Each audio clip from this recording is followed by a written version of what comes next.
ከአራት ዓመት ተኩል ግድም መንግስት ስራ ውስጥም ገብቼ ያለመድኩት ነገር ቢኖር የተከበሩ ከሌ ማለት ነውና ሁላችሁም የተከበራችሁ ናችሁ። ለኔ እንደ ማህበረሰብ እንቀጥል ካል ትንሽ ሰብሰብ ማለት አለብን። ይሄን ወጀብ መቋቋም የምንችለው በአንድነት መቆም ከቻል በተለያዩ የማንነት ስሜቶች ዘር፣ ሃይማኖት ወዘተ መሳሳብ አቁመን የአንድ ዕጣ ፈንታ ተጋሪዎች መሆናችንን አውቀን አንዳችን ለሌላችን ደህንነት አስበን መቆም ስንችል ብቻ መሆኑን ማወቅ አለብን። ኢዜማ እንዲህ አይነት የሰለጠነና ሀገርን ያማከለ ፖለቲካን መርሁ ያደረገ በእሳት የተፈተነ የፖለቲካ ድርጅት ነው ብዬ አምናለሁ። ሰላም ጤና ይስጥልኝ የኢትዮ አዲስ ዴይሊ ቤተሰቦች እንደምን አላችሁ? ዛሬ የኢትዮጵያ ፖለቲካ ትልቅ መነጋገሪያ የሆነ አንድ ጉዳይን ይዘንላችሁ ቀርበናል። የኢዜማ መሪ የነበሩት ፕሮፌሰር ብርሃኑ ነጋ ትላንት ኃላፊነታቸውን ሲያስረክቡ ብዙዎች ያልጠበቁትንና የሀገሪቱን ወቅታዊ ደዌ የነካ ጠንከር ያለ ንግግር አድርገዋል።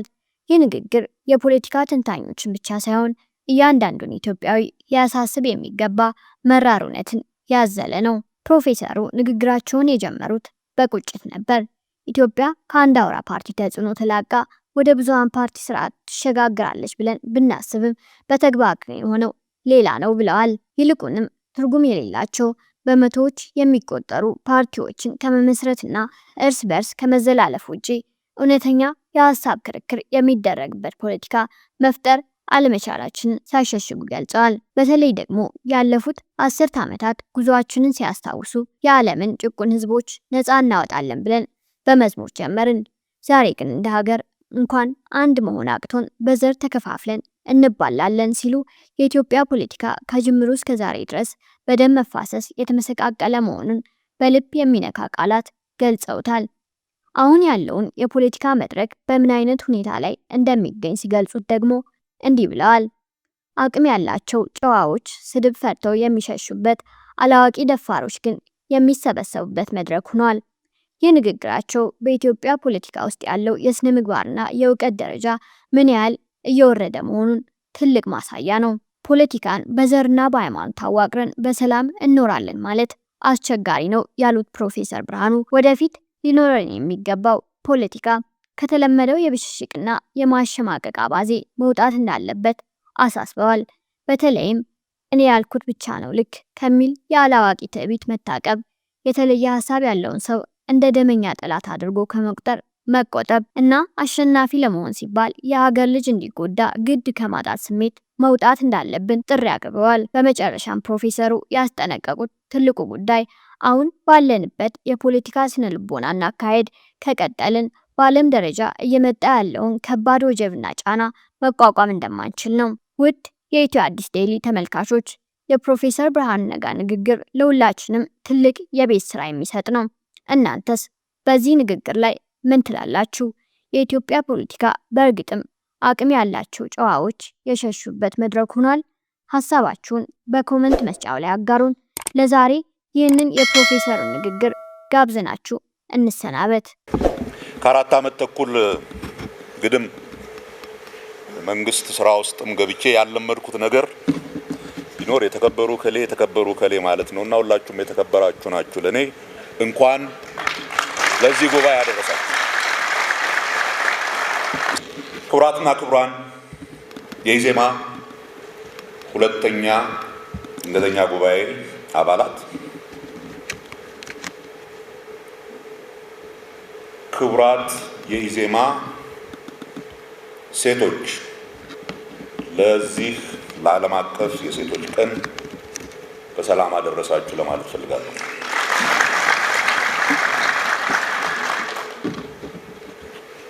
ኢዜማ የድርጅቱን ሕግና ደንብ ጠብቆ ምርጫ ከመደረጉ በፊት ምርጫውን የሚመራውን የመሪ ክንፍ ቢቻል በአንድ አባላን ድምፅ፣ ይህ ካልተቻለ ደግሞ ድርጅታዊ ጉባኤ አድርጎ በተወካዮች በኩል ያስመርጣል። ይህ ጉባኤና እናንተ የጉባኤ ተሳታፊዎች ዛሬ የተሰበሰባችሁት ለዚህ እጅግ አስፈላጊ ጉዳይ ነው። ኢዜማ በተመሰረተ በ6 ዓመታት ውስጥ ይህ የመሪዎች ምርጫ ሲካሄድ አሁን ሶስተኛው። ከዚህ በፊት የተካሄዱት ምርጫዎች ምናልባት ምንም አይነት መሰሪነት በሌለው መልኩ የድርጅቱን ሕግና ደንብ በተከተለ አካሄድ ለውድድር የቀረቡት እጩዎች ከምርጫው በፊትም ሆነ በምርጫው ዕለት እኔን ምረጡ ብለው ግልጽ ዘመቻ ያካሄዱበት፣ ሂደቱም ከድርጅቱ ውጭ ላሉ ማናቸውም የሚመለከታቸው ሰዎች ባሉበት በቪዲዮ እየተቀዳ ምርጫ የተደረገው በዚህ ድርጅት ውስጥ ብቻ ሳይሆን አይቀርም። ይሄ የተደረገው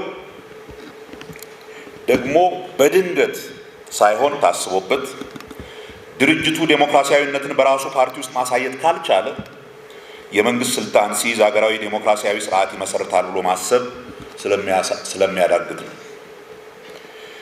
በተለያየ ጊዜ ድርጅቱን ከውስጥም ሆነ ከውጭ ለማፍረስ የሞከሩ አካላት አንዳንዶቹ በሚገርም ሁኔታ ለምን እንደኛ ብሔረተኛ አልሆናችሁም፣ ስለዚህም ለምን ፓርቲያችሁን መሰረታዊ እምነትና ፕሮግራም ቀይራችሁ እንደኛ ዘረኛ አልሆናችሁም፣ የኢትዮጵያዊነት ስሜት ካልሞተ ዘረኛነት አይለመልምም፣ ስለዚህ ኢትዮጵያዊነት ላይ የተመሰረተን ፖለቲካን መጀመሪያ ማጥፋት አለብን በሚል ነው ድርጅቱን ለማፍረስ የሞከሩት። አሁንም ድርጅቱ እንደ ደመኛ ጠላታቸው የሚያዩት በፍጹም ሊሳካላቸው ያልቻለ የድርጅቱ አባላት ባላቸው ጠንካራ የመርህ እምነት ብቻ ሳይሆን በዚህ እውነተኛ ዴሞክራሲያዊና ለማንም የሚታይ ክፍት ግልጽ አደረጃጀቱ የእንደዚህ አይነት ድርጅት አባል በመሆናችን እውነተኛ ኩራት ሊሰማን ይገባል። እንኳን ደስ አላችሁ። በእውነቱ እኔ በድርጅቱ ምስረታ ጉባኤ ላይ ይህንን ድርጅት እንድመራ እድል ሲሰጠኝ ምናልባትም በኢትዮጵያ ፖለቲካ ፓርቲዎች ታሪክ ለመጀመሪያ ጊዜ እውነተኛ ዴሞክራሲያዊ ፓርቲ የመሆን እድል ያለውን ይህን ፓርቲ በጣም አስቸጋሪና ክፉኛ መጓተት በበዛበት የሽግግር የፖለቲካ ሁኔታ መርቶ ወደ ታለመለት አቅጣጫና ዓላማ መግፋት ይቻላል ወይ የሚል ከፍተኛ የውስጤ ጥርጣሬና ስጋት ነበረ። ከመጀመሪያው ጉባኤ ቀጥሎ እስከ ሁለተኛው ጉባኤ ባሉት 3 ዓመታት ያሳለፍናቸው የኮቪድ ወረርሽኝ ውጥንቅጥና አስቸጋሪ የሆኑ የአክራሪ የብሔረተኛ ፖለቲከኞች የሚቆሰቁሷቸውና የሚያቀጣጥሏቸው በማንነት ላይ ያነጣጠሩ ግጭቶች፣ እነኚህ ግጭቶች ደግሞ የሚቆሰቁሷቸው እና የሚያቀጣጥሏቸው በማንነት ላይ ያነጣጠሩ ስሜቶች፣ በህወሓት የተቀሰቀሰው አውዳሚ ግጭትና በዚህ ሁሉ ምስቅልቅል ውስጥ የተደረገው ምርጫ ቢያንስ በእኛ በሌሎችም ተፎካካሪዎች ዘንድ በኩል የተጠበቀውን ውጤት አለማምጣቱ ብቻ ሳይሆን ሂደቱን በራሱ በብዙ ችግር የተተበተበ መሆኑ ፖለቲካውን እኔም ከገመትኩት በላይ ፍጹም አወሳስቦታል።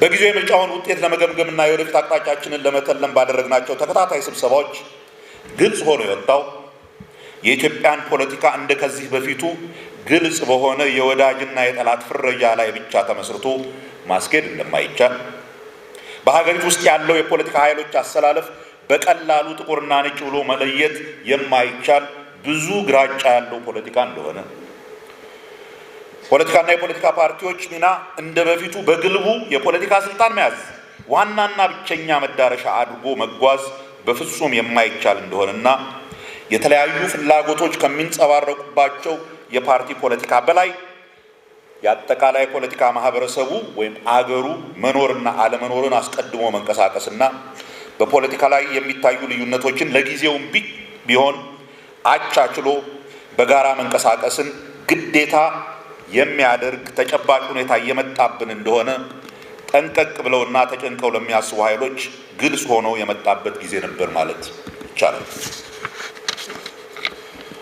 ችግሩ ግን በዚሁ ጊዜ በዓለማችንና በሀገራችን የሰውን ልጅ ቀልብ በስሜት መንዳት የሚችል የመገናኛ ቴክኖሎጂ ማህበራዊ ሚዲያ በፍጹም የበላይነት ዓለሙን የተቆጣጠረበት ጊዜም ስለነበር ተጠንቅቆ ተጨንቆና ሰከን ብሎ በረጅሙ ማሰብ ኋላ ቀርነት፣ በተለይም ደግሞ ፖለቲካ አለማወቅ፣ ሲከፋም አድርባይነት ተደርጎ የሚወሰድበት ጊዜ ስለነበር እንደዚህ ተረጋግቶ ማሰብ የብዙዎች ፍላጎት ነበር ለማለት አይቻልም።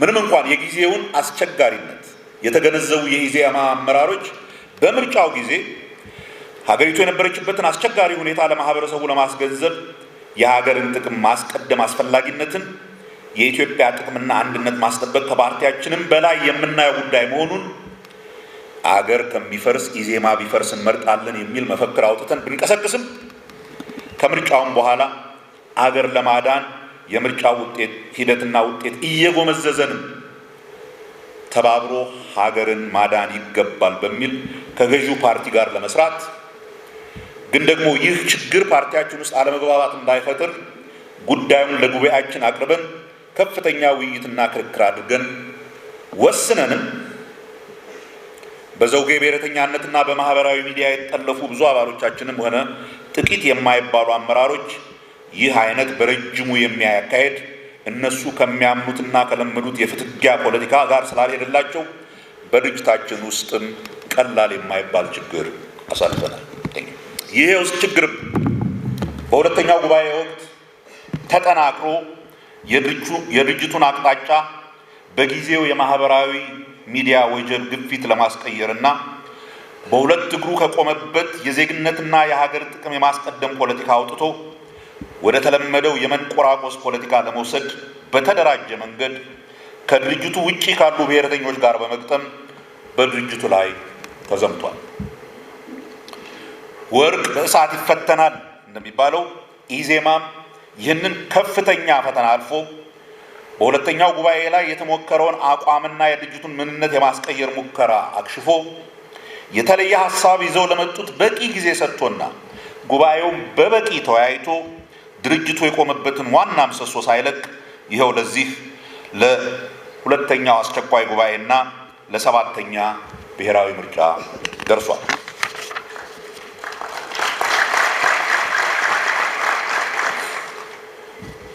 በዛ በሁለተኛው አስቸኳይ ጉባኤ ላይ ለድርጅቱ መሪነት ለሁለተኛ ጊዜ ስወዳደር ለጉባኤው እንደተናገርኩት ያ የመሪነት ምርጫ ለኔ የመጨረሻው እንደሚሆን፣ በሶስተኛው ጉባኤ ላይ በሚደረገው ምርጫ እንደማልወዳደር፣ ይልቁንም በተቻለ መጠን ድርጅቱን ወደፊት መውሰድ የሚችሉ አዳዲስና ወጣት አመራሮች ተክቶ ለመሄድ የምሰራበት ጊዜ እንደሚሆን በተናገርኩት መሰረት ዛሬ በዚህ ጉባኤ ላይ ተገኝቼ በዚያን ጊዜ የገባሁትን ቃል አክብሬ ከዚህ ውድድርና ከድርጅቱ መሪነት ራሴን አግልዬ ግን እስከ ዛሬ ድረስ ይህንን ድርጅት እንድመራ ለሰጣችሁኝ እድልና አክብሮት እኔም ይህን የመሰለ እውነተኛ ድርጅት እንድመራ ስለፈቀዳችሁልኝ የተሰማኝን ከፍተኛ ክብር ለመግለጽ የጉባኤውን ተሳታፊዎች ብቻ ሳይሆን መላውን የኢዜማ አባላትና ደጋፊዎች ከልቤ እንዳመሰግን ይፈቀድ።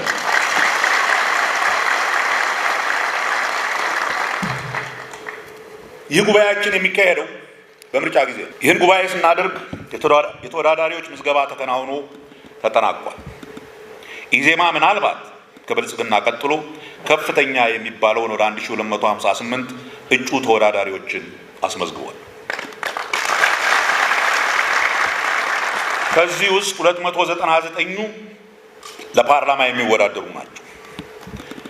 ምርጫው ትንሽም ቢሆን ሞቅ ሞቅ እያለ ነው።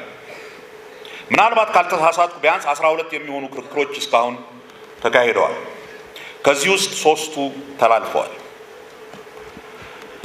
እኔ እስካሁን የተላለፉት እነኝህን ክርክሮች በቴሌቪዥን እንዳየኋቸው የኢዜማ ተከራካሪዎች የመከራከሪያውን አጀንዳ ሳይለቁ በጉዳዩ ላይ ኢዜማ ያለውን አቋም በፍጹም ብቃትና ኃላፊነት በሚሰማው ስሜት እንደ ከዚህ በፊቱ ክርክሮች ወይንም አሁንም በአንዳንዶች ዘንድ እንደሚታየው በመሳደብ ለመብለጥ ሳይሆን በሐሳብ ለመብለጥ ጥሩ የተሰራውን በማመስገን ስህተቶችን ያለ ርህራሄ በመተቸት ሀገር የሁላችንም የጋራ ፕሮጀክት መሆኗን አጽንኦት በመስጠት እንዴት ወደፊት ለመውሰድ ሁላችንም መስራት እንደሚገባን በሚያሳይ መልኩ የተካሄዱ ነበሩ የኢዜማ ክርክሮች።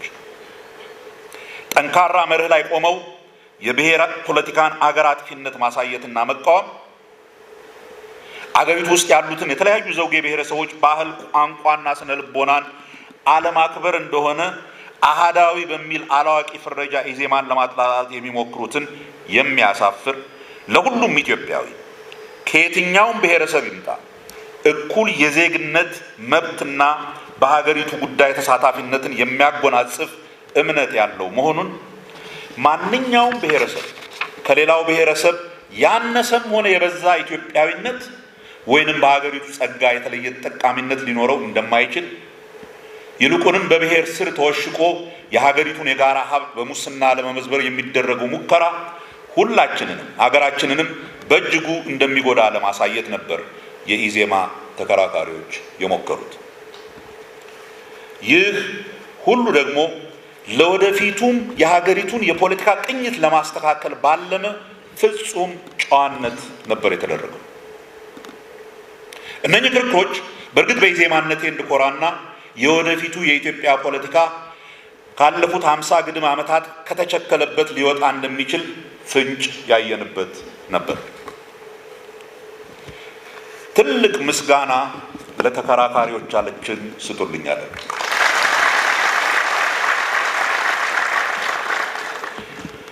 ከመሪነቴ ስለቅ ይህንን ድርጅት ለጥሩ ተተኪ አመራሮች አስረክቤ በመልቀቄ እጅግ ኩራት ይሰማኛል።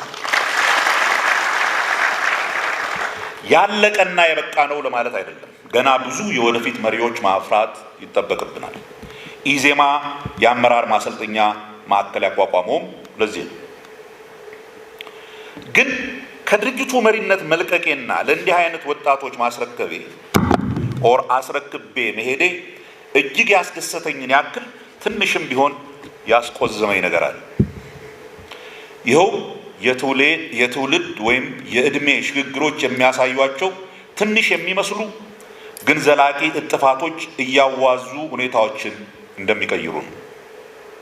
ልብ ብላችሁ እንደሆነ እኔና ምናልባትም የኔ ትውልድ ሰዎች የዚህ የሶሻል ሚዲያ ዘመን በሰው ልጅ ላይ ያመጣውን የመተማመን መኮስመን ወይም ኢሮዥን ኦፍ ትረስት አደጋ ይታየናል፣ ያሳስበናል። የዛሬ ወጣቶች ግን በአብዛኛው የተመቻቸው ይመስላል። አንዳንዶች አሁን በኢዜማ አካባቢ ያሉ ወጣቶችን ጨምሮ እንዲያውም ይህንን ሚዲያ ለጥሩ ነገር እንዴት ሊጠቀሙበት እንደሚችሉ ያሰቡበትና እየተጠቀሙበትም ያሉ ይመስላል። የዘንድሮውን ምርጫ እስካሁን ብዙ ቅመም ጨምረው ነፍስ እየዘሩለት ያሉት በተለይ በኢዜማ በኩል የተሰለፉት የሶሻል ሚዲያ አርበኞች ናቸው። ሚዲያውን ለመሰዳደቢያና ለጥራዝ ንጠቅ ሀሳቦች አይጠቀሙበትም። ማስተላለፍ የሚፈልጉትን መልእክት ግን እያዋዙና እያፌዙ ደረቅ ሊሆኑ የሚችሉን ሀሳቦች በሙዚቃና በቀልድ አጅበው ባጭሩ ሲያስተላልፉ የብዙ ወጣቶችን ቀልብ እየሳቡ እንደሆነ ያሳያል። እንደምሰማው ከሆነ ይህንን አዲሱን የምርጫ ዘዴ ብልጽግናዎችም እየተቀላቀሉት ነው ይባላል። እኔ እንኳን አላየሁም። የእኛን ወጣቶች ያክል ፈታ ያለ ቀልድ መቻላቸውን ግን እጠራጠራለሁ። የኔ አይነት አዛውንት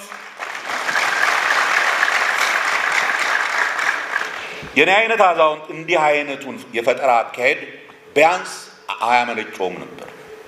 ለዚህም ተተኪ አመራሮቻችንና የወደፊቱን ወጣት ተተኪዎቻቸውን ከልብ አለማመስገን ንፉግነት ነው የሚሆነው። እነኚህን ዘመናዊ ፖለቲከኞቻችንን እባካቸው አመስግኑ።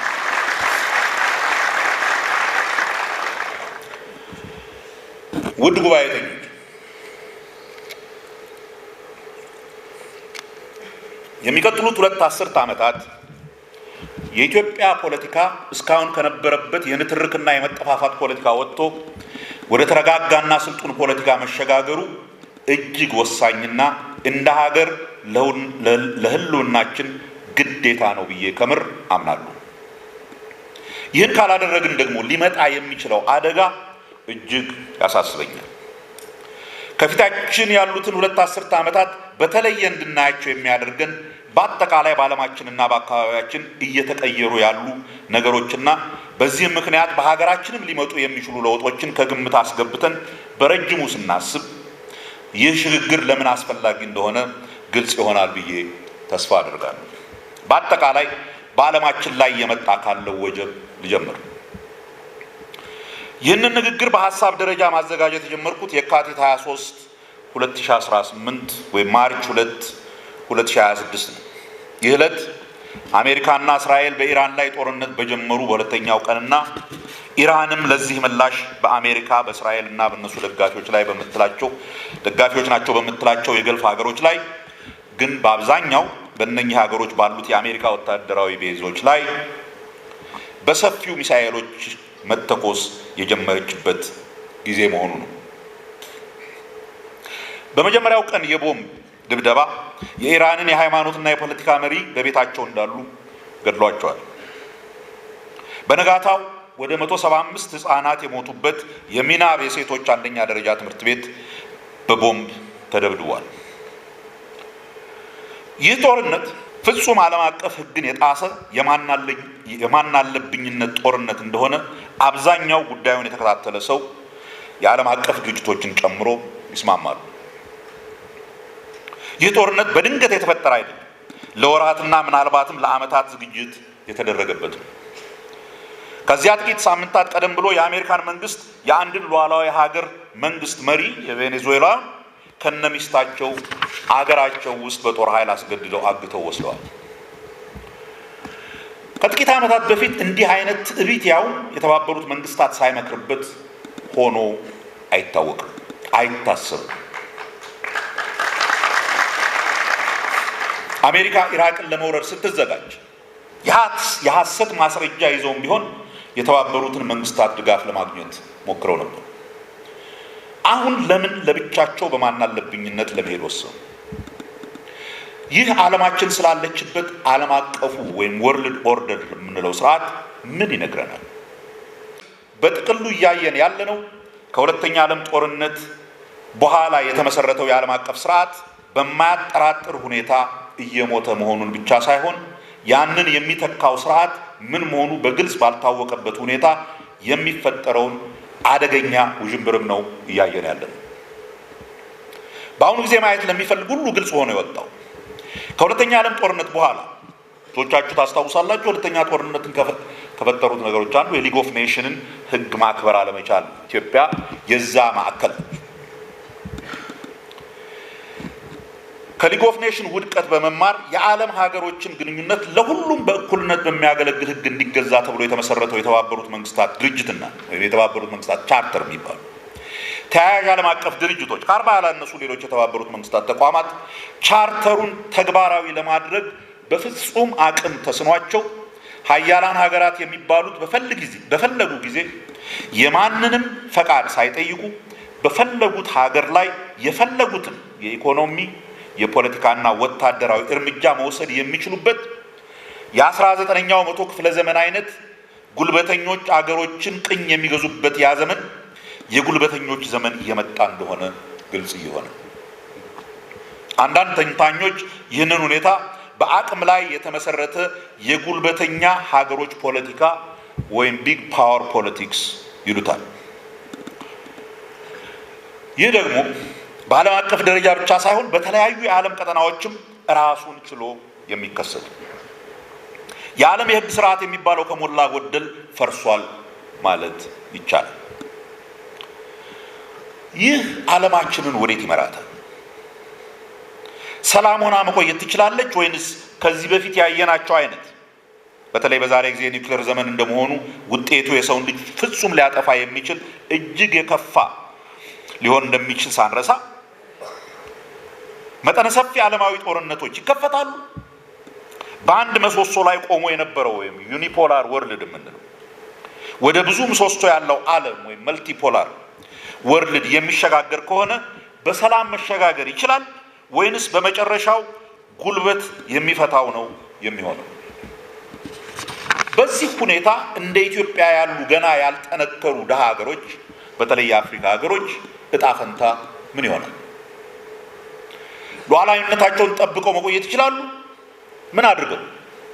ወይንስ ቀጥተኛ ወይንም የእጅ አዙር ቅኝ ተገዥነት ውስጥ ይወድቃሉ? ይህንን ሁኔታ ዝም ብሎ በተስፈኝነት አይሆንም ብሎ ማለፍ አይቻልም። በተለይ ሀገሮችን የማስተዳደር ኃላፊነት ያለባቸው መንግስቶችና የመንግስት ስልጣን ለመያዝ የሚያስቡ የፖለቲካ ድርጅቶች ይህን በጥሞና አስበው ከዚህ አይነት አደጋ አገራቸውን እንዴት መከላከል እንደሚችሉ ተጨንቀው ተጠበው ከጊዜያዊ የፖለቲካ ፍጆታ ባለፈ ዘላቂ ስትራቴጂ ነድፎ እንዲንቀሳቀሱ የሚያስገድዳቸው ጊዜ ነው። ይህ ጊዜ ፖለቲካን ራሱ የሚያዩበትን መነጽር እና አካሄድ ሊቀይር የሚችል ጊዜ እየመጣ መሆኑን መገንዘብና ለዚያም መዘጋጀት ብልህነት ነው። የዓለም ስርዓት መቃወስ ግን የሰው ልጅን የገጠመው ብቸኛ ቀውስ አይደለም። ሌሎች ብዙ ተያያዥነት ያላቸው ቀውሶች በአንድ ላይ የመጡበት ጊዜም ነው ይህ ያለንበት ጊዜ። የአካባቢ አየር መቀየር ክላይሜት ቼንጅ ዓለማችንን ለመኖር አስቸጋሪ እያደረጋት ነው። እንደ በፊቱ ለመኖር ምቹ የሆነች ሳይሆን ብዙ የዓለማችን ክፍሎች ለሰው ልጅ መኖሪያ በማይሆን መልኩ ምድረ በዳ ወይንም በባህር የሚጥለቀለቁበት ዓለም ሊሆን የሚችልበት ሁኔታ ካሁን በኋላ ዝም ብሎ ግምት አይደለም። ባህር አካባቢ ያሉ ቦታዎች ለመኖር አስቸጋሪ ሆነው ሰዎች መፈናቀልና መሰደድ ጀምረዋል። ክላይሜት ሬፊውጂስ ይባላሉ። ይህ ኩነት እያደር ሁሉንም የዓለም ክፍል የሚያዳርስ ቢሆንም በቅርብ ጊዜ ይበልጡኑ የሚጎዳው ደሃ ሀገሮችን ለምሳሌ ካሪቢያን ሀገሮችና አንዳንድ የአፍሪካና የእስያ ሀገሮች እንደሚሆኑ ተተንብዮአል። በዚህ ሁኔታ ከዚህ በፊት በለመድነው መንገድ እያመረትንና እየተመገብን መቆየት የማይቻል እየሆነ ነው። የሰው ልጅ መሰረታዊ የአኗኗር ዘይቤውን በተለይ ላለፉት 500 ግድም የካፒታሊዝም የበላይነት ጊዜ እንደማይነቃነቅ እውነት የወሰድነውን ጥሩ ኑሮ ማለት እያደር የሚጨምርና የማይጠረቃ ቁሳዊ ፍላጎትን ማሟላት ነው የሚለው አመለካከት እንዲቀየር የሚያስገድድ ቴክኖሎጂ ይዞ የሚመጣው እድል እንዳለ ሆኖና ያንን ለበጎ ለመጠቀም መሞከሩ ጥሩ ሆኖ ቴክኖሎጂ ይዞ ሊመጣ የሚችለውን መዘዝም በቀላሉ ልናየው የምንችለው አይደለም። የአይሲቲ ቴክኖሎጂ ማህበራዊ ሚዲያን ይዞ መጥቶ ወደ በለጠ ዴሞክራሲያዊ ህይወት ዓለምን ይወስዳታል ሲባል አብሮ የመጣው የእውነትና ሐሰት መደበላለቅና በሰው ልጆች መሃል የፈጠረው የመተማመን መሸርሸር የሰው ሰራሽ ኢንተለጀንስ በሰው ልጅ ቁሳዊ ህይወት ላይ ሊያመጣ የሚችለው መስፈንጠር እንደተጠበቀ ሆኖ ቴክኖሎጂውን ታኮ ሊመጣ የሚችለው ለውጥ ለበጎ ብቻ ሊሆን እንደማይችል ተመራማሪዎች ማስጠንቀቅ ከጀመሩ ዓመታት ተቆጥረዋል። ያም ሆኖ ግን ደግደጉን ይዘን ክፉን ልንቆጣጠር በማንችልበት ፍጥነት እየሄደ በመሆኑ መንግስታት ይህንን መዳረሻው የማይታወቅ ቴክኖሎጂን ለመቆጣጠር የሚያስችላቸው አቅም እያነሳቸው መሄድ የወደፊቱ የሰው ልጅ ኑሮ ምን ሊመስል እንደሚችል አንዳንዶች እንደውም የሰው ልጅ ራሱ በፈጠራቸው ግዑዝ ሮቦቶች ይተካል እስከ ማለት የደረሱበት መገመት አስቸጋሪ የሆነ ዓለም ውስጥ እየገባ ነው። ቀውሱ ግን በሰው ልጅ አስተሳሰብም ላይ ሆኗል። ከዚህ በፊት ዓለምን በቀላሉና ወጥነት ባለው መልኩ ለመረዳት የሚያስችሉ ርዕዮተ ዓለሞች አንድ ባንድ እየከሰሙ ሄደው ብዙ የሰው ልጅ የሚስማማባቸውና አስተሳሰቡን አቅጣጫ የሚሰጡ ሀሳቦች እየጠፉ እየሄዱ ነው። ይህ ደግሞ በሰው ልጆች መካከል ምክንያታዊ ውይይት ለማድረግና ስምምነት ላይ ለመድረስ የሚቻልበት እድል እያደር እየጠበበ እንዲሄድ እያደረገው ነው። የሰው ልጅ በምክንያታዊነት መስፈርት ላይ ሆኖ መወያየት ካልቻለ ተግባብቶ መኖር እጅግ አስቸጋሪ የሆነ እንደሚሄድ አሁን በዓለማችን ዙሪያ አደጉና ሰለጠኑ በሚባሉት አገሮች ጭምር ያለውን የፖለቲካ ትርምስ በጽሞና ለተመለከተ ሁኔታው ምን ያክል አስፈሪ የሆነ እንደሚሄድ መገመት ከባድ አይደለም። እነኚህና መሰል ቀውሶች በጥቅሉ የሚያዩ ምሁራን ያለንበትን ጊዜ ግዙፉ በሰው ልጅ ላይ የመጣ ቀውስ ወይም ሜታ ክራይሲስ ይሉታል። ይህ ሁሉ ቀውስ በአጠቃላይ በሰው ልጅ ላይ የመጣ ቢሆንም እንዲህ ተደራርቦ እንደ ወጀብ ሲመጣ ከአደጋው ለመትረፍና ለመኖር ሰው ከሰው ጋር ሀገር ከሀገር ጋር የህልውና ግጭቶች ውስጥ ሊገባ የሚችልበት እድል ትንሽ አይደለም። በዚህ ጊዜ መጀመሪያ ደፍጥጧቸው የሚያልፋቸው ሀገሮች ምን አይነት ሀገሮች ይሆናሉ? ምን አይነት ሀገሮች ከዚህ ወጀብ አምልጠው እንደ ማህበረሰብ መቀጠል ይችላሉ?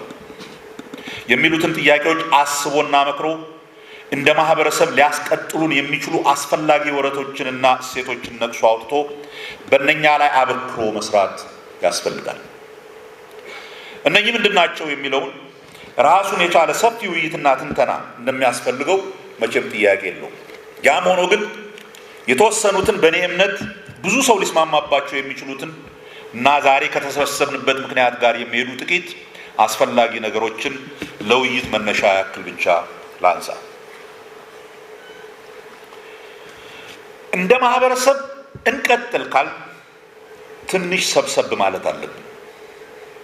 ይህን ወጀብ መቋቋም የምንችለው በአንድነት መቆም ከቻል፣ በተለያዩ የማንነት ስሜቶች ዘር፣ ሃይማኖት ወዘተ መሳሳብ አቁመን የአንድ ዕጣ ፈንታ ተጋሪዎች መሆናችንን አውቀን አንዳችን ለሌላችን ደህንነት አስበን መቆም ስንችል ብቻ መሆኑን ማወቅ አለብን።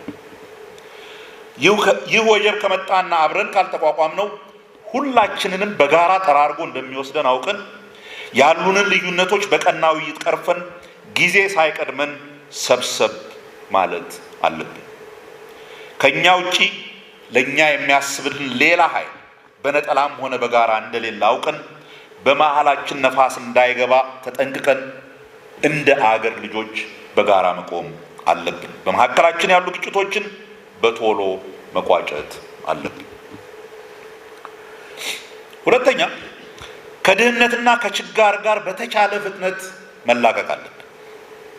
ከሌላው ዓለም እየለመኑ የሚኖርበት ጊዜ እያበቃ መሆኑን አውቀን በኢኮኖሚ መስክ በተቻለ መጠን ፈጣን እድገት ብቻ ሳይሆን ለሕልውናችን እጅግ አስፈላጊ የሆኑ ምርቶችን በራሳችንና በሀገራችን በማምረት ከሌሎች ሀገራት ጋር ያለን የንግድ ግንኙነት ቢቋረጥ እንኳን ለተወሰነ ጊዜ መቋቋም የሚችል ኢኮኖሚ በቶሎ መገንባት አለብን።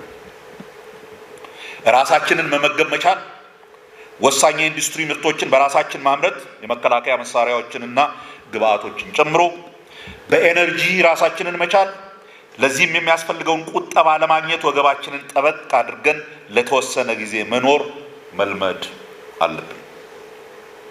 በመካከላችን ያለውን የኢኮኖሚ ወይም የሀብት ልዩነት ቢቻል ለማጥበብ ካልሆነም ቢያንስ የበለጠ እንዳይሰፋና እንዳይንቦረቆቅ አስበን መጓዝ አለብን። ሶስተኛ፣ በእንዲህ አይነት አስቸጋሪ ዓለማዊ ሁኔታ ከሌላው ዓለም ጋር የሚኖረንን የኢኮኖሚም ሆነ ሌላ ግንኙነት እንዲሁም ሀገራዊ ደህንነት እኛ በማንቆጣጠራቸው ሌሎች ኃይሎች እጅ እንዳይወሰን መጠንቀቅና መስራት አለብን።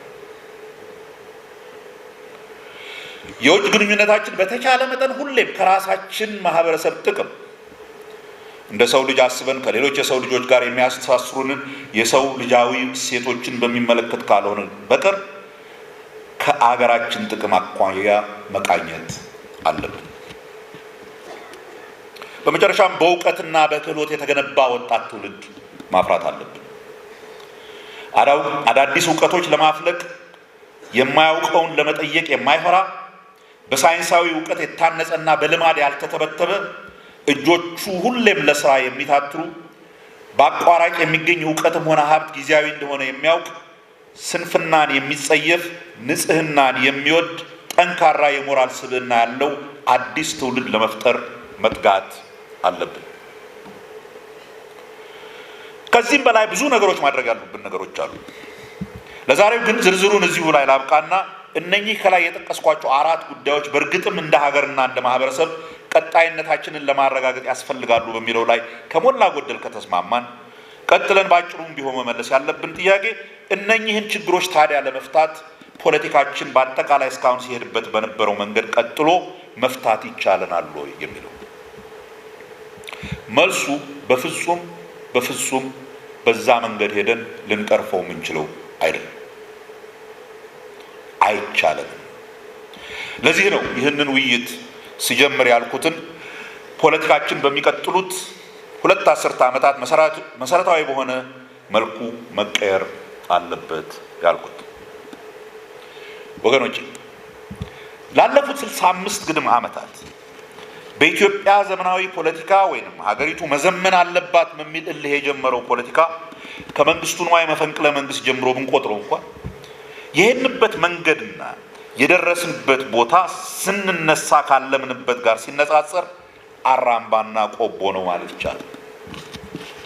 ስንጀምር ህልማችን ትልቅ የነበረ ቢሆንም ፖለቲካችን ሲጀምር ጀምሮ በግጭትና በንትርክ ይባስ ብሎ ደግሞ በደም መፋሰስ የታጀበ ነበር። እስካሁንም አልለቀቀንም። እንኳን በሀገራችን ያሉ ጭቁን ህዝቦች የዓለም ጭቁን ህዝቦች ሁሉ አንድ ይሆናሉ ብለን በመዝሙር ጀምረን እንደ ሀገር እንኳን አንድ መሆን አቅቶን እርስ በርሳችን ዘር ለይተን እንባላለን።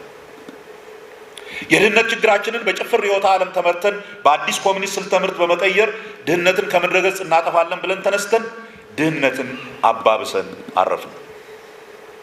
በኮሚኒዝም የሚመጣውን ዘመናዊ ሜካናይዝድ እርሻ ተንተርሰን ረሃብን ከሀገራችን እናጠፋለን ብለን ተነስተን ከ60 ዓመታት በኋላም 80 በመቶ የሚሆነው የሀገራችን ህዝብ ከሁለት በሬ ባልተላቀቀ ፍጹም ኋላ ቀር እርሻ መከራውን ይበላል። በዚያን ዘመን ከነበረው የአውራ ፓርቲ ፖለቲካ እስካሁን ትርጉም ባለው መልኩ መላቀቅ አልቻለም። ያንን ፖለቲካ ቀይረን ወደ ብዙሃ ፓርቲ ዲሞክራሲያዊ ፖለቲካ እንሂድ ብለን ስንነሳ እንኳን ወደዛኛው ጥግ ሄደን ምንም ትርጉም የሌላቸው በመቶዎች የሚቆጠሩ ፓርቲዎች መስርተን በፓርቲ መሪነት ስም ከድህነት ለመውጣት የሚያልሙ ፖለቲከኞች ሰብስበን ማህበረሰባችንን ከመበታተንና እርስ በርስ ከመዘላለፍ ውጪ ይህ ነው የሚባል ትርጉም ያለው የሐሳብ ክርክር ያለበትና ሐሳብ የሚገዛበት ፖለቲካ ውስጥ መግባት እስካሁን አልቻለም። በኋላ ቀርነታቸው የምንረግማቸው ግን ደግሞ የሀገራችንን አንድነት አስጠበቁልን፣ የባህር በራችንን ከቅኝ ገዢዎች አስለቀቁልን ብለን በኩራት የምናወድሳቸው አያት ቅድመ አያቶቻችን ያቆዩልንን እንኳን መጠበቅ አቅቶን የባህር በር የሌላት ግን በጣም ብዙ ህዝብ ያላት ትልቁ ሀገር መባል መታወቂያችን ሆኗል። ይህ ሁሉ ሌሎች ተጨማሪ ግፊቶች ቢኖሩበትም በዋናነት የፖለቲካችን መክሰር ውጤት ነው። ይህ ነው በፍጹም መቀየር ያለበት የሀገራችን ፖለቲካ ሂደትና ይዘት። ይህ ፖለቲካ ነው ለሀገራችን ህልውና ሲባል በፍጹም መቀየር ያለበት። ጥያቄው ወደ ምንድን ነው የሚቀየረው? እንዴት ነው የሚቀየረው የሚለው ነው። በዚህ ላይ ጥቂት መነሻ ነጥቦች ላንሳ። እኔ እስከሚገባኝ ድረስ ፖለቲካ የአጠቃላይ የማህበረሰቡ የጋራ ጉዳይ ነው።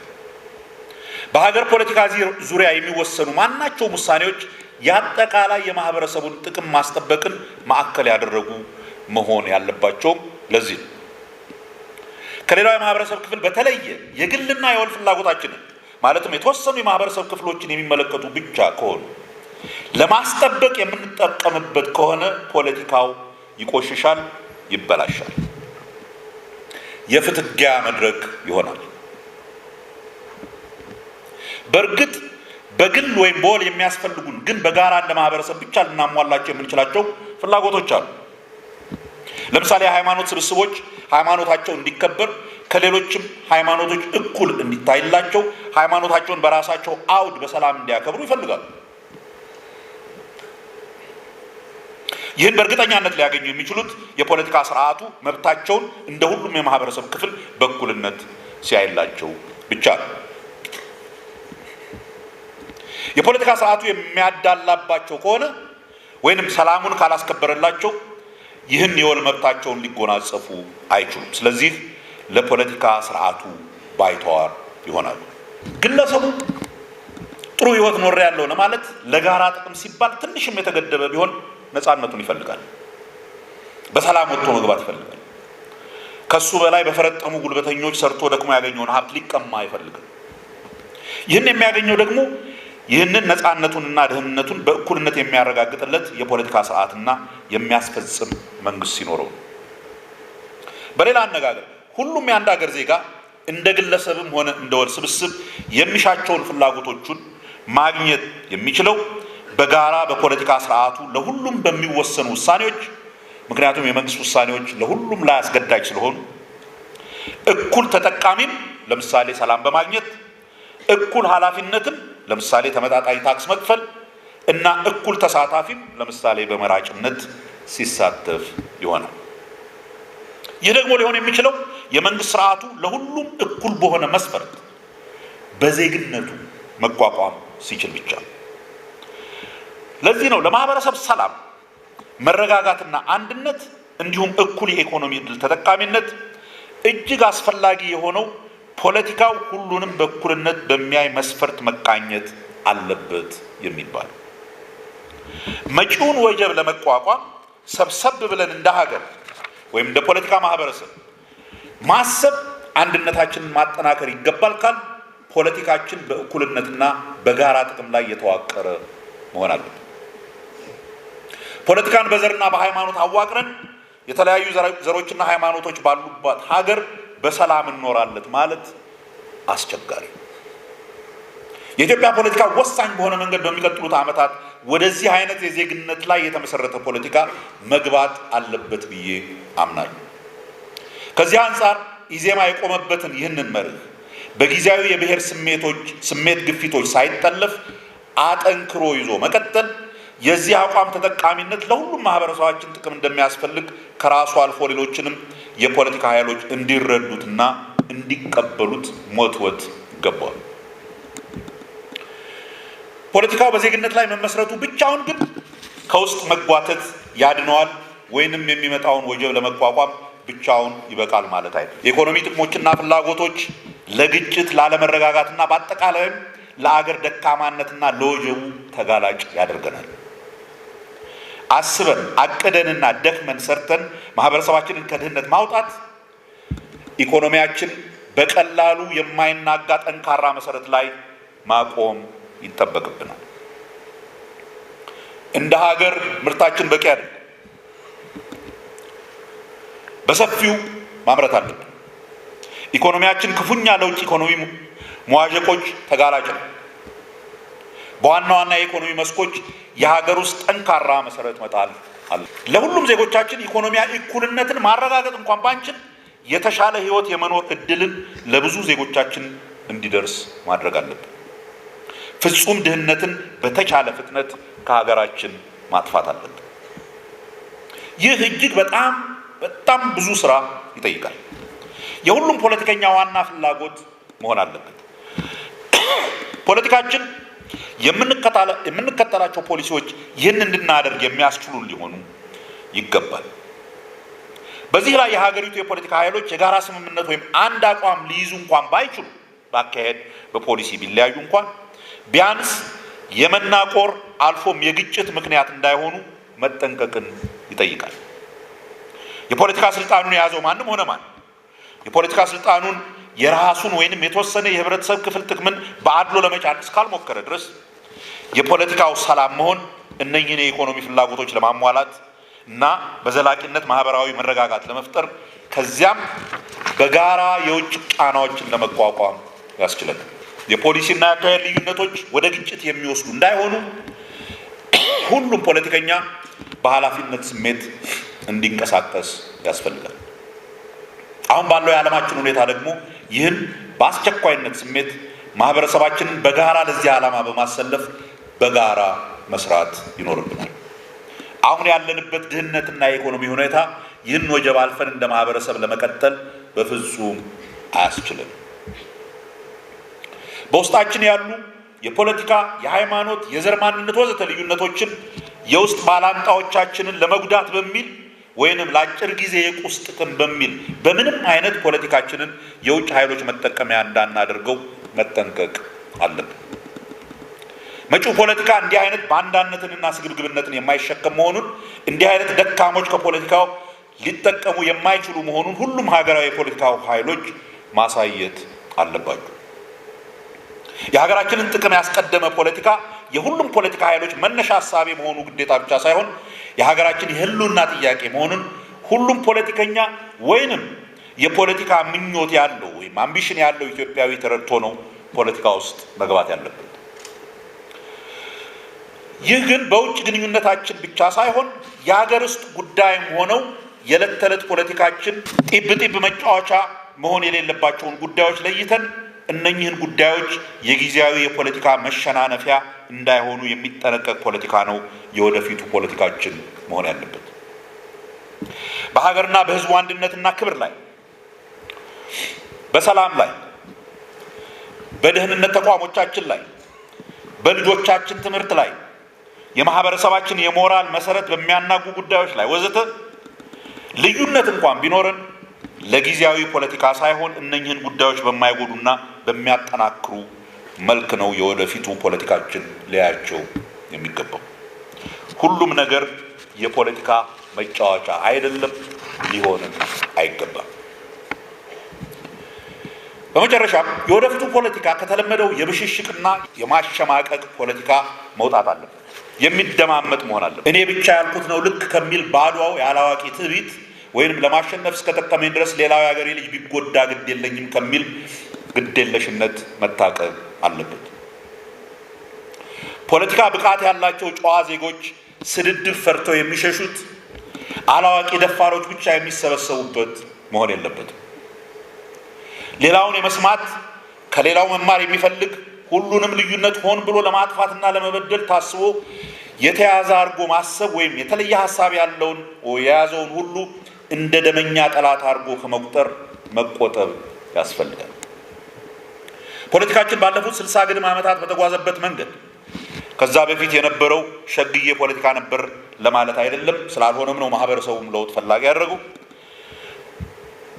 ፖለቲካችን ባለፉት 60 ዓመታት በተጓዘበት መንገድ የራሱ የአካልም ሆነ የስነ አእምሮ ቁስል የሌለበት ኢትዮጵያዊ አለ ማለት አይቻልም።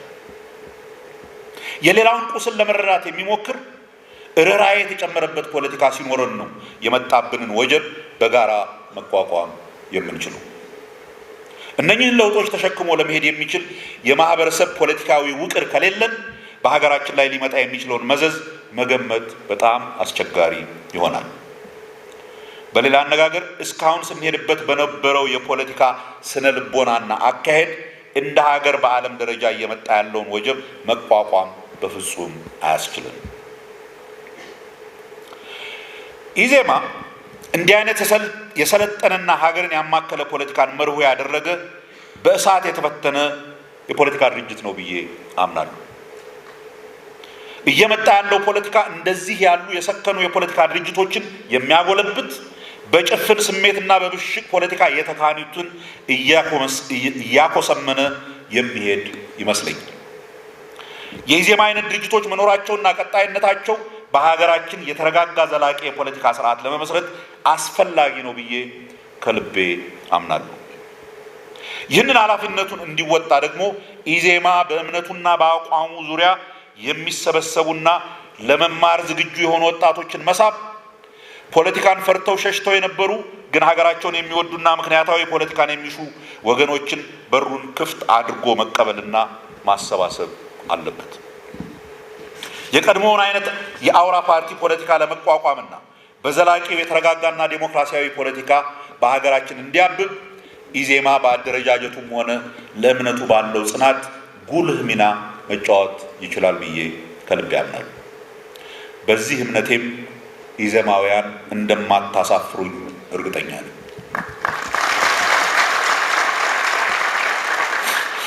ውድ ጉባኤተኞች፣ ይህን ንግግር ከመዝጋቴ በፊት ምናልባትም በአንዳንዶቻችሁ ጭንቅላት ውስጥ ይህ ሰውዬ ከፖለቲካ አመራርነት ለምን ጡረታ መውጣት ፈለገ ብላችሁ የምታስቡ ካላችሁ እውነተኛ ምክንያቴን ቢያንስ ወደዚያ ውሳኔ የገፉኝን ከኔው አንደበት እንድትሰሙት ያክል 1-3 ነጥቦችን አንስቼ ላብቃ። የመጀመሪያው ግላዊ ወይም እንደ ግለሰብ እድሜ እየገፋ ሲሄድ ራስን ከማዳመጥና ከራስ ጋር በመነጋገር የሚሰሙ ስሜቶች ናቸው። ይህንን ለረጅም ጊዜ ፖለቲካ ውስጥ መቆየት ያመጣው ዝለትና ከዕለት ተዕለት እሳት ወጥቶ በጥሞና ማሰብና ማረፍን የሚፈልግ የእድሜ ግፊት እንበለው። አንዳንድ ጊዜ ሳስበው ለእኔ የሚገርመኛል። ቢያንስ ላለፉት ግማሽ ምዕተ ዓመት በትክክል ከቆጠርኩት ከ16 ዓመቴ ጀምሬ በአንድ መልኩ ወይንም በሌላ በኢትዮጵያ ፖለቲካ ውስጥ ተሳትፌያለሁ። በወጣትነት ከጋለ ስሜት መጠጥ እስካለ የአዛውንት አሳቢነት ድረስ አለሁበት። ብታምኑም ባታምኑም ብዙ ጊዜ ልሸሸው ሞክሬያለሁ። አንድ ወይንም ሌላ በደል ወይንም ችግር ወይንም ብዙ ጊዜ ውስጥ ያለ የኃላፊነት ስሜት ጎትቶ መልሶ ያስገባኛል። በአጠቃላይ ግን ፖለቲካ እንደ ስራ አስፈላጊም አድካሚ ነው። ብዙ ነውር ያለበትም ነው። በተለይ ከፍ ላለ ዓላማ ለተቀላቀለ ሰው በወጣትነት እድሜ የምትችለውን እድሜ እየገፋ ሲሄድ በቀላሉ የምትቀበለው አይሆንም። ክፉን የመቀበል ጫንቃህ ብቻ ሳይሆን የሚዝለው ለረጅም ጊዜ በዝርዝር አስበህ ወደ እውነቱ ለመጠጋት ያለህን ጉልበት እየቀነሰ ይሄዳል። በዚህ ጊዜ ለራስህና በቅርብ ላሉ ሰዎች ብቻ አስበህ ውሳኔ እየሰጠ መሄድ ላይደግምህ ይችላል። ብትሳሳትም እንኳን ክፉ ውጤቱ በራስህ ላይና በጥቂቶች ላይ ይሆናል። ውሳኔ የምትሰጥበት ጉዳይ የብዙ ህይወትን የሚመለከት የሀገር ጉዳይ ከሆነ ግን ያውም እንደዚህ አይነት የመጨረሻ ውጤቱ ያልታወቀ ትልቅ ዓለማዊ ለውጥ ባለበት ሁኔታ ለመሳሳት ያለው እድል በጣም ጠባብ። ስለዚህ ጉልበቱና ክህሎቱ ላላቸው ቦታውን መልቀቅ፣ ጊዜው የሚጠይቀው አዲስ አመለካከት ላላቸው በሰላም አስረክቦ መሄድ ለራስም ለድርጅቱም ለሀገርም ይጠቅማል።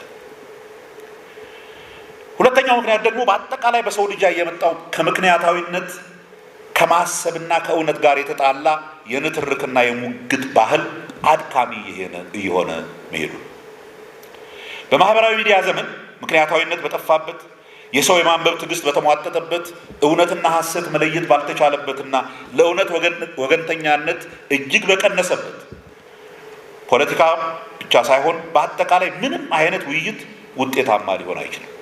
ዝም ብሎ ጉንጭ ማልፋት ነው የሚሆነው።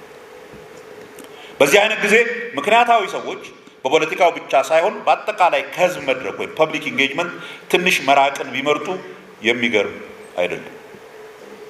ይህም በአጠቃላይ በዓለም ደረጃ በብዙ ምሁራን ዘንድ እየታየ ያለ የተስፋ ማጣትና ራስን ከጭቅጭቁ ሜዳ አርቆ ከዕለት ተዕለት የስሜት ግልቢያ ታቅቦ ቀስ ብሎ ሁኔታውን ለማጥናትና ለማወቅ ያለ ስሜት እያደገ እንደመጣ ጥናቶች ያመለክታሉ። እውነት ለመናገር እኔንም የዚያ አይነት ቫይረስ የያዘኝ ይመስለኛል። የሰው ልጅ ራሱን ለማጥፋት የሚሄድበት መንገድ ያስገርመኛል። ይበልጥ እንዳውቀውም ውስጤን ይጎተጉተኛል። ስለዚህም ትንሽ ነጠል ብሎ ለማንበብና ለማሰብ ቀልቤ ይሻል። ስለዚህም በዚች ባለችኝ ቀሪ ጊዜ በስፋት ልመለከታቸውና ልጽፍባቸው የምፈልጋቸው ጉዳዮች አሉ። ለእነኛ ስራዎች ትንሽ ጊዜን መስጠት እፈልጋለሁ። ቢያንስ ለመጪው ትውልድ ይህ ዓለም እየሄደበት ካለበት የቀውስ አካሄድ አንጻር ለራሱም ሆነ ለአገሩ ቀጣይነት ለመስራት እንዲችል ምን ማድረግ እንዳለበት የሚጠቁም የታሰበበት የሽማግሌ ምክር ማበርከት እፈልጋለሁ።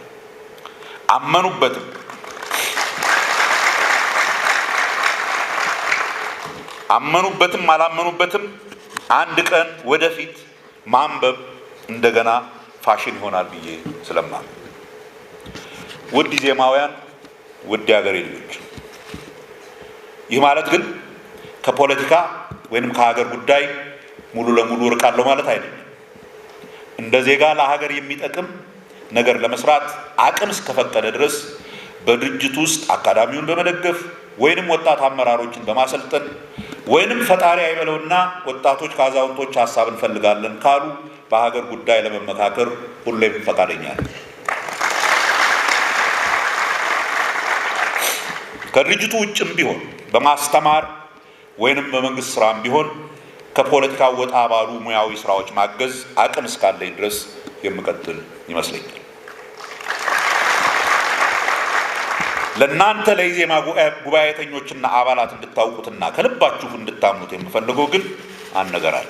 ይህን ድርጅት ስንመሰረት በጋራ ለፈጠርናቸው ዓላማዎች በጽናት እስከቆመ ድረስ፣ የሀገርን ጥቅምና ፍላጎት ሁሌም እስካስቀደመ ድረስ፣ ለሀገር እድገትና ለዜጎች እኩልነት እስከቆመ ድረስ፣ ከዘረኛነት እስከጸዳ ድረስ ሁል ጊዜም ከኢዜማ ጋር አብሬ እንደምሆን ቅንጣት ታክል እንዳትጠራጠሩ። በመጨረሻም መላው የኢዜማ አባላት በድጋሚ ድርጅቱን እንድመራ ለመረጣችሁኝና ይህንን ከፍተኛ ኃላፊነት ለሰጣችሁኝ፣ በአስቸጋሪና ፈታኝ በሆነ የፖለቲካ ምህዳር ውስጥ ሆነን ከተለያዩ የፖለቲካ ኃይሎች በሚወረወሩ አልባሌ አሉባልታዎች ሳትደናገጡ፣ አንዳንዴም ከቅርብ ወዳጆችና ጓደኞቻችሁ ጭምር የሚመጡ ግፊቶችን ተቋቁማችሁ ከጎናችን ለቆማችሁት ለሰጣችሁኝ አክብሮትና ጓዳዊ ፍቅር እጅግ ከልቤ ላመሰግናችሁ ወዳለሁ። ከፊታችን ያለው ጊዜ ለኢዜማ አይነት ፓርቲ ብሩህ ነው። ያ ማለት ግን ወደፊት የሚኖረው የፖለቲካ የሀገር ሁኔታ አልጋ ባልጋ ይሆንላችኋል ማለት አይደለም።